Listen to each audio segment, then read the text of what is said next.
ആളുകൾക്ക് ഇത്തരം കാര്യങ്ങൾ ലാക്ക് ചെയ്യുന്നുണ്ട് എന്ന് മനസ്സിലാക്കിയപ്പോഴാണോ അങ്ങനെ ഒരു പുസ്തകം എഴുതാമെന്ന് തീരുമാനിച്ചത്? തീർച്ചയായിട്ടും അതും ഞാനിത് അനുഭവിച്ച കാര്യങ്ങളിൽ നിന്ന് കടന്നു വന്നപ്പോൾ ഞാനൊരു വാട്സപ്പ് കമ്മ്യൂണിറ്റിയിൽ ഇത് സ്പ്രെഡ് ചെയ്യാൻ തുടങ്ങി. അപ്പോൾ സ്പ്രെഡ് ചെയ്യാൻ തുടങ്ങിയ സാധാരണ ഒരു മോട്ടിവേഷനിലൂടെ 4 വരി 5 വരി മോട്ടിവേഷൻ ഇരുന്നപ്പോൾ അത് നല്ലൊരു അക്സെപ്റ്റൻസ് ഉണ്ടായ ആൾക്കാർ. അതിനുശേഷമാണ് ഇങ്ങനെ ക്ലാസ്സുകൾ എടുക്കാൻ തുടങ്ങിയത്.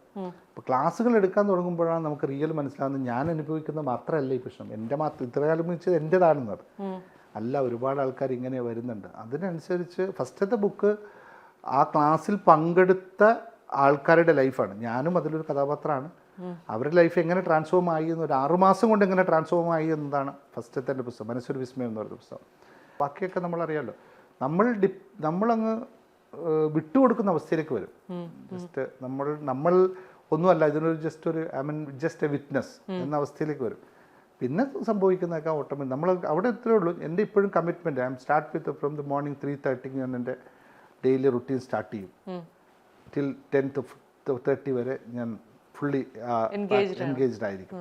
അപ്പോൾ അതിൽ വരുന്ന ആൾക്കാരുടെ ലൈഫിൽ മാറ്റം ഉണ്ടാക്കാൻ സാധിച്ചു എന്നാണ് ആൾക്കാർ നമ്മളോട് പറഞ്ഞതനുസരിച്ചുള്ള ഫീഡ്ബാക്ക് കിട്ടുന്നത്.